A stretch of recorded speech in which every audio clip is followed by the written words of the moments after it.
Back here in HQ, and it is time for Jamie's start of the week.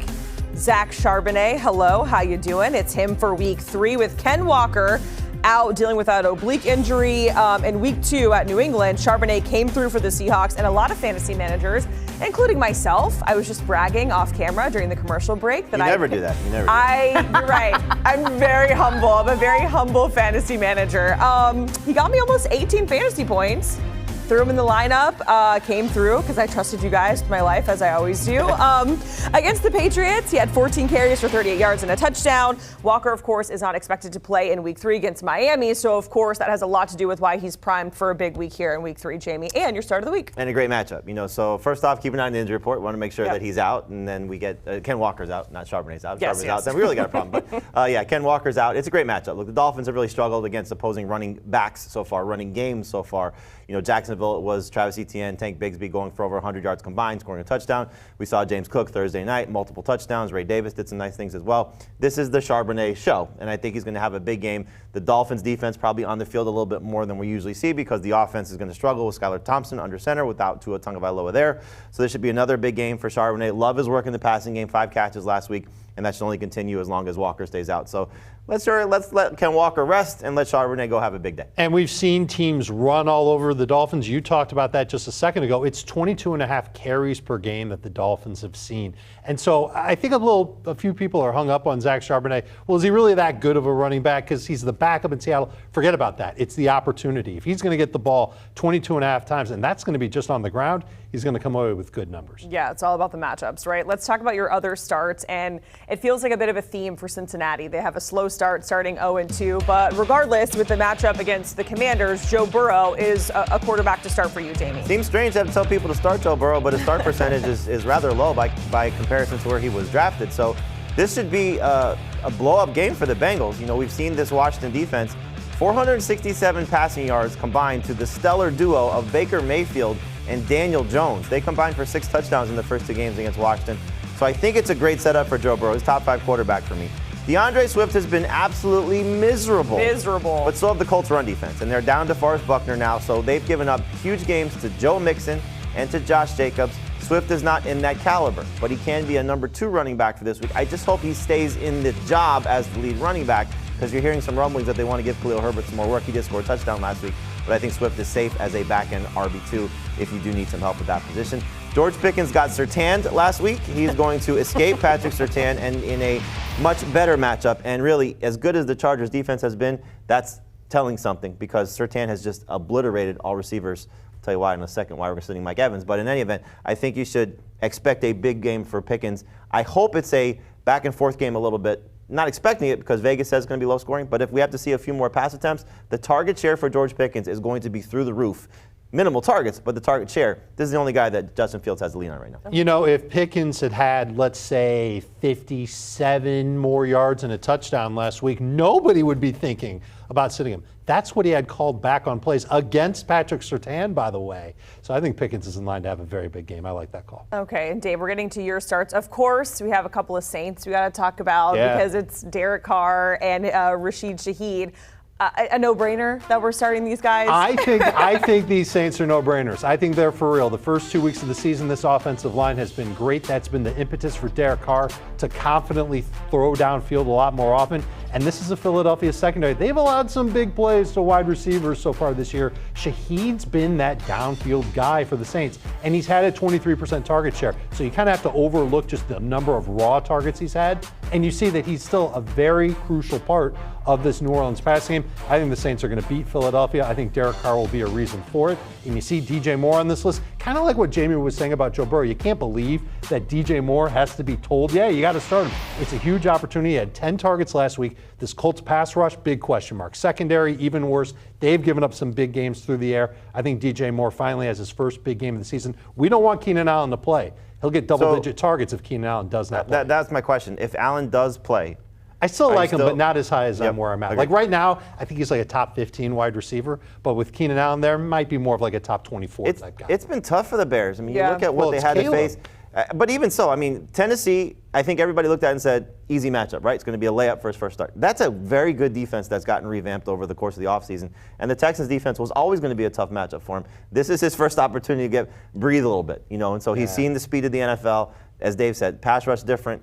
Secondary different. This is a big opportunity for him to establish himself as a legit NFL quarterback. Yeah, it's always tricky with the rookies, right? Because week one, I know not at the quarterback position, but with Marvin Harrison Jr., we were all panicking. Oh my God, we should sit him. He looked terrible. In week two, he looked like Marvin almost Harrison 30 Jr. fantasy points. Yeah, same thing happened with Malik Neighbors. Right. Really quickly on your sits, you have Zach Moss, who hasn't been doing much for me lately. Moss is a start. I'm sorry. He's a start. In my for mind, me. he's a sit. No. So it'll depend on who else you fantasy have. managers too. Yeah. So a lot of fantasy managers, they're nervous about Zach Moss. I love the matchup this week against the Commanders. Devin Singletary just had a monster game against them. He's been leading the way for the Bengals on the ground.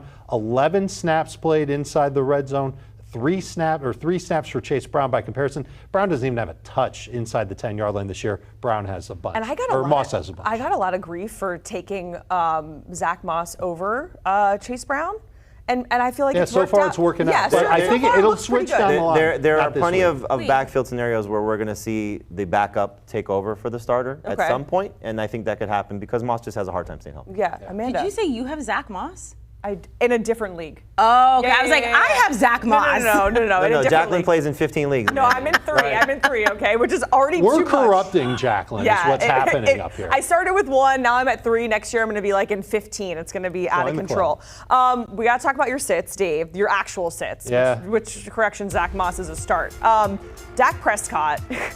I've already put in Baker Mayfield over Dak in my lineup, but he is one of your sits. I would start Baker over him. I'd start Carr over him. Jared Goff's been terrible. I'd start him. Jaden Daniels, terrible last week. I'd start him over Dak Prescott. Dak just really hasn't come through for big numbers yet this year. 1 touchdown in each of his first 2 games. Not even 15 fantasy points in a game this year.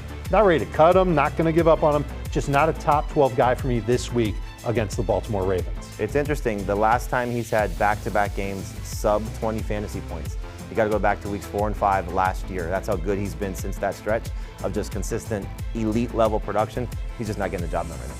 You'll see Najee Harris on the list. He's getting a lot of work, 39 touches through 2 games, but he's been pedestrian. He's not getting a lot of targets. And this Chargers run defense, I don't know if they've really been tested yet. They haven't played anybody. Raiders, Panthers. I don't know if this is a big test for them either. He's got to score in order for him to be just decent for fantasy managers.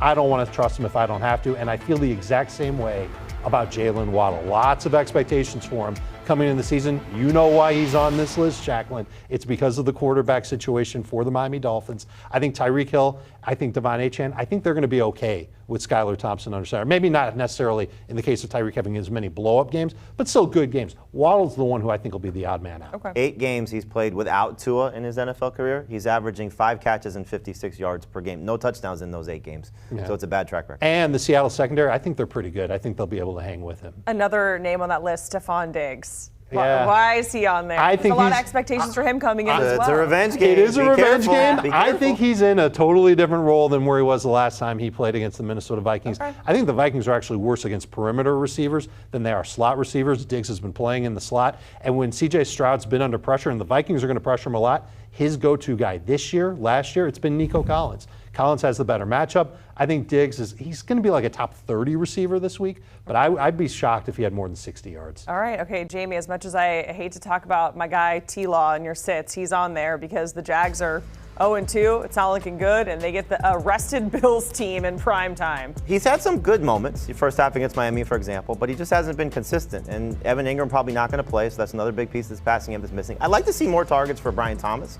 Only 4 targets each of the first 2 games, so get him going a little bit more. And Christian Kirk obviously got to get going, but you kind of see what's happening here. And like you mentioned, this Bills defense rested, and they've been playing great. They had 3 turnovers on Tua Tagovailoa before the concussion, so it's going to be tough for Trevor Lawrence, I think, for fantasy managers to trust him, even in 2 quarterback and super flex leagues. Aaron Jones and Mike Evans are 2 big names on this list, clearly. Jones last week, less touches than Ty Chandler. Did not perform at a very high level, so Chandler could have an opportunity to steal some touches. And this Texans run defense, while they've given up a touchdown each of the first 2 games, did a great job against Jonathan Taylor in week 1, holding him to 16 carries for 48 yards. Mike Evans, guess what?